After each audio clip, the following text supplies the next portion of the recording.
बिस्मिल्लाहिर्रहमानिर्रहीम। I am Mohammad Imran and you are watching my YouTube channel MathStat. आज हम एक थ्योरम लेके हाज़िर हुए हैं कि थ्योरम की स्टेटमेंट कुछ इस तरह से है कि लेट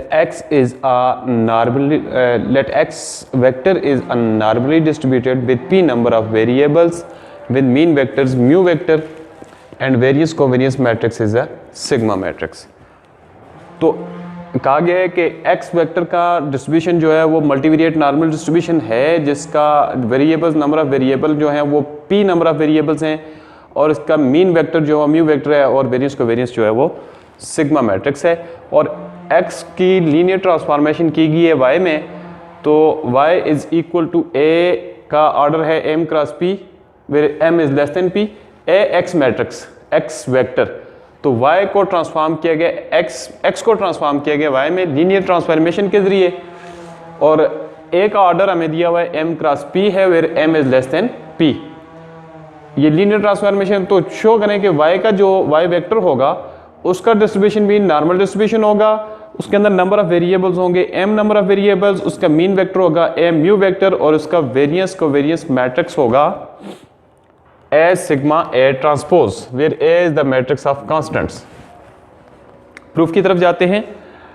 दिया हुआ है कि x का मल्टीवेरिएट नॉर्मल डिस्ट्रीब्यूशन है, मीन वेक्टर म्यू है और वेरियस कोवेरियंस मैट्रिक्स सिग्मा है। तो x का कैरेक्टरिस्टिक फंक्शन हमें पता है कि मल्टीवेरिएट नॉर्मल डिस्ट्रीब्यूशन का कैरेक्टरिस्टिक फंक्शन ये हमने लिखा है, यही होता है phi x vector of T vector is equal to exponent of iota T vector prime mu vector -1/2 T vector prime sigma T vector. इसको इक्वेशन नंबर 1 का नाम दे दिया। अब ट्रांसफॉर्मेशन हमने लिखी कि y vector is equal to A X vector, तो y का जो बाय डेफिनेशन कैरेक्टरिस्टिक फंक्शन जो है x का कैरेक्टरिस्टिक फंक्शन होता है phi x vector of t vector is equal to expected value of exponent of iota t vector prime x vector. तो y का जाहिर सी बात है कि जहां x वेक्टर है वहां पर y वेक्टर आ जाएगा। तो हमने y का कैरेक्टरिस्टिक फंक्शन लिखा है y वेक्टर का, तो बिल्कुल सेम वही है, जहां पर x वेक्टर था वहां पर y वेक्टर यूज कर लिया। y वेक्टर की हमने जो ट्रांसफॉर्मेशन में दिया हुआ था हमें उसकी वैल्यू पुट कर ली ए एक्स वेक्टर y वेक्टर की जगह ए एक्स वेक्टर। अब हमने यहाँ पर एक ट्रांसफॉर्मेशन सब्स्टिट्यूशन की है कि इस t वेक्टर प्राइम ए वेक्टर, ये t वेक्टर प्राइम ए वेक्टर को हमने s वेक्टर प्राइम लिखा, दोनों तरफ ट्रांसपोज फिर से ले लिया, तो यहाँ पर इसका ऑर्डर चेंज हो जाएगा by the properties of transpose की प्रॉपर्टी है कि जब दो चीज़ें आपस में मल्टीप्लाई हो रही हों और उनका इकट्ठा ट्रांसपोज हो रहा हो तो उनको अलग अलग करेंगे तो उनका ऑर्डर चेंज हो जाएगा, रिवर्स हो जाएगा ऑर्डर।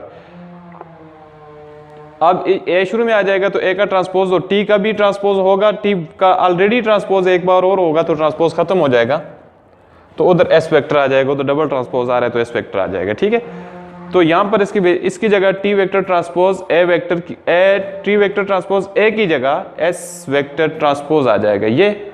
अब characteristic function of x vector ये भी हमने लिखा है, ये भी दोबारा से लिखा है phi x vector of T vector is equal to expected value of exponent of iota T vector prime x vector. तो अगर हम t की जगह s को चेंज कर लें, t को रिप्लेस कर दें s के साथ, तो हमारे पास ये चीज़ बन जाएगी, यहाँ पर t आ रहा है वहाँ पे s आ जाएगा, यहाँ पर भी t आ रहा है क्या आ जाएगा s आ जाएगा। तो हमारे पास ये चीज़ बन जाएगी t की जगह s, तो इधर आ जाएगा s vector transpose x vector, तो ये आ जाएगा characteristic function with respect of x vector with respect to s vector। अब हम लिखते हैं इक्वेशन नंबर 1 है कि characteristic function of x vector क्या है। ये हमने लिखा दोबारा से वही characteristic function of multivariate normal distribution है, सिर्फ यहाँ पर t वेक्टर की जगह रिप्लेस करेंगे हम s वेक्टर को ताकि इसकी वैल्यू हमारे पास आ जाए। इस फंक्शन की वैल्यू लाने के लिए हमें t को रिप्लेस करेंगे s वेक्टर के साथ, t वेक्टर को s वेक्टर के साथ, तो यहाँ पर इसमें भी जहाँ पर t वेक्टर था वहाँ पर s वेक्टर कर लिया ट्रांसपोज, जहाँ पर था वहाँ पर है, जहाँ पर नहीं था तो वहाँ पर नहीं है। इक्वेशन नंबर 3 का नाम दे दिया। अब ये इक्वेशन नंबर 3 को उठा के इक्वेशन नंबर 2 में पुट कर लें, क्योंकि ये किसकी वैल्यू है phi x vector of s vector, तो इसकी वैल्यू ये है। इक्वेशन नंबर 3 को इक्वेशन नंबर 2 में पुट करें, इसकी वैल्यू वहाँ से पुट करें तो हमारे पास ये चीज़ आ जाएगी। सिर्फ इसमें जो है ना इसकी वैल्यू पुट कर ली है, phi of x vector of s vector with respect to s vector, वो वैल्यू क्वेश्चन नंबर 3 से पुट की। अब एस वेक्टर प्राइम और एस वेक्टर की वैल्यूज पुट कर ली। एस वेक्टर प्राइम और एस वेक्टर की वैल्यू पुट कहाँ से की हमने, एस वेक्टर प्राइम इसके बराबर है टी वेक्टर प्राइम ए, और एस वेक्टर बराबर है ए प्राइम टी वेक्टर। यहाँ से ये एस वेक्टर प्राइम की वैल्यू है और ये एस वेक्टर की वैल्यू, ये उठाएं उसमें पुट कर लें। तो ये हमने यहाँ पर पुट कर ली एस वेक्टर प्राइम की ये वैल्यू, एस वेक्टर प्राइम की ये वैल्यू और एस की ये वैल्यू। अब हमने यूँ किया कि इधर ए म्यू वेक्टर को ब्रैकेट्स में ले लिया और उधर ए सिग्मा ए ट्रांसपोज को ब्रैकेट में ले लिया। अब ये बिल्कुल मल्टीवेरिएट नॉर्मल डिस्ट्रीब्यूशन का कैरेक्टरिस्टिक फंक्शन है, लेकिन यहाँ पर हमारे पास हुआ करता है, देख लें हमारे पास ये है मल्टीवेरिएट नॉर्मल डिस्ट्रीब्यूशन का characteristic function iota T vector prime mu vector होता है, तो म्यू वेक्टर की जगह आ गया है ए म्यू वेक्टर, यानी ये मीन वेक्टर है, ये इसका मीन वेक्टर है। और यहां पर हुआ करता है T vector prime sigma T vector, तो सिग्मा टी वेक्टर प्राइम ये मौजूद है हमारे पास और लास्ट में टी वेक्टर भी मौजूद है। सिग्मा की जगह हमारे पास आ गया है ए सिग्मा ए ट्रांसपोज, तो ये वेरिएंस कोवेरियंस मैट्रिक्स है, वेरिएंस कोवेरियंस मैट्रिक्स, यानी फॉर्म मल्टीवेरिएट नॉर्मल डिस्ट्रीब्यूशन की है, सिर्फ फर्क किसका है, मीन वेक्टर का और वेरिएंस कोवेरियंस मैट्रिक्स का। तो इसका मीन वेक्टर आ रहा है, यही हमने लिखा है कि ये मल्टीवेरिएट नॉर्मल डिस्ट्रीब्यूशन का कैरेक्टरिस्टिक फंक्शन है जिसका मीन वेक्टर है ए म्यू वेक्टर और वेरिएंस कोवेरियंस मैट्रिक्स है ए सिग्मा ए ट्रांसपोज। अब एक बात रह जाती है, हमने प्रूव करना था, ये दो चीजें तो हो गई कि ये मल्टीवेरिएट नॉर्मल वाई का डिस्ट्रीब्यूशन जो है वो मल्टीवेरिएट नॉर्मल डिस्ट्रीब्यूशन होगा, उसका मीन वेक्टर होगा ए म्यू वेक्टर और वेरिएंस कोवेरियंस मैट्रिक्स होगा ए सिग्मा ए ट्रांसपोज। अब मसला रह जाता है सिर्फ किसका नंबर ऑफ वेरिएबल्स जो है वो m होने चाहिए। तो m नंबर ऑफ वेरिएबल्स कैसे आएंगे, तो हमें पता है कि मीन वेक्टर में जितनी रोज होती हैं इतने ही नंबर ऑफ वेरिएबल्स होते हैं।